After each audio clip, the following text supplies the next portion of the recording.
We're going to begin with that powerful interview with Carrie Fisher's sisters, the two opening up about those final moments with Carrie as Hollywood gets ready to honor her. ABC's Chris Conley sat down with them exclusively, and Chris joins us now from Los Angeles. Good morning, Chris. Good morning, Robin. You know, actresses with sharp minds just like their late sibling. Jolie and Tricia Fisher treasure their sweet memories of fun, forthright Carrie Fisher, the big sister whose warmth and wit both dazzled and drew them close as they now mourn her death and celebrate her life. I think everybody mostly wants to say how sorry they are for what you both have had to go through these last few days. How are you doing? I've been having an out-of-body experience, and the world lost Carrie and Debbie, of course, and Princess Leia, and we lost our hero. We lost our mirror. We had the coolest big sister in the world. She was a badass, body, gun-toting princess. I mean, who has that?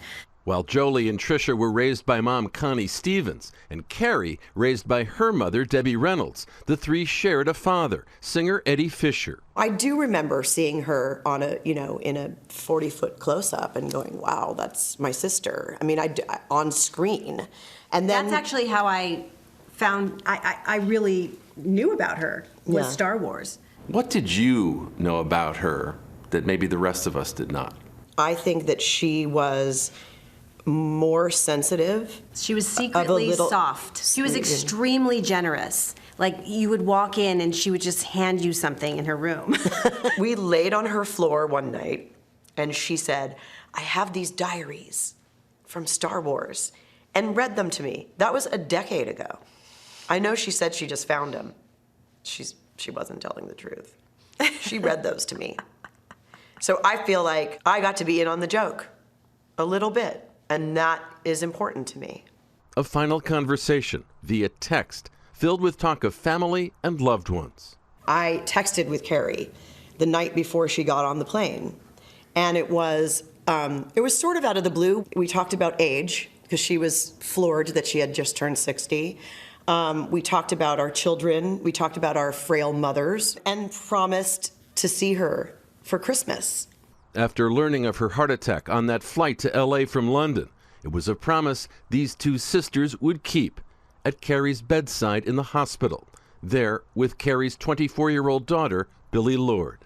Billie was handling everything. She's an amazing, soulful, amazing, smart girl. Yeah. She was obviously, rattled to her core. It was her mom. But she was handling it. What did you want your sister to know as you sat in that room with her?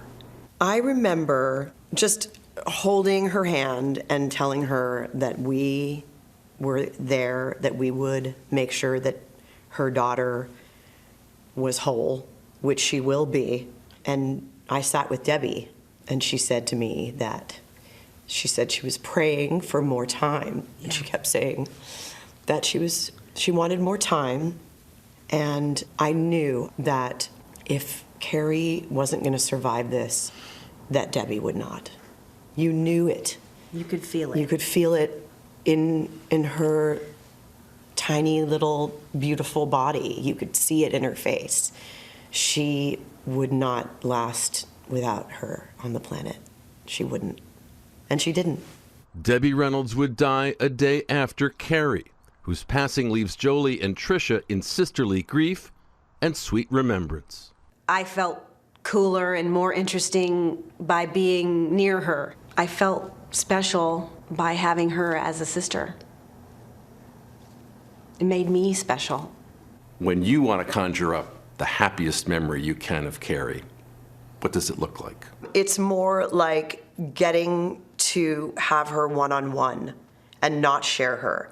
That's what I think of, and that's what I will miss, is being able to just be with her in her home or wherever and have her to myself.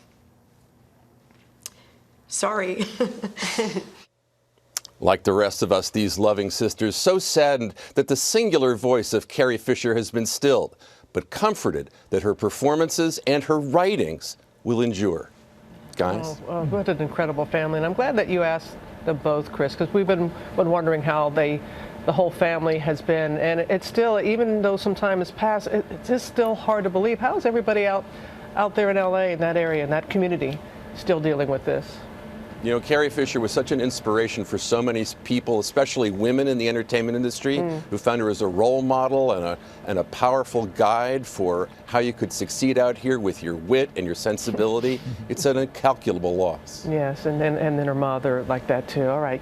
Thank you, Chris, very much. We'll never forget that final interview here on GMA that she did with you. Wickedly, brilliantly funny, and just so humble at the same time, but just knew how to just deliver those laughs. She had the whole studio and myself cracking up. I could barely continue conducting the interview. So free. And she is. And then her dog Gary was there by her side too, who was also funny, right? Yes. And now her two great loves, her daughter and her dog together. Did you see it? I saw it on social media and I got chills when I saw Gary with Billy. Yeah.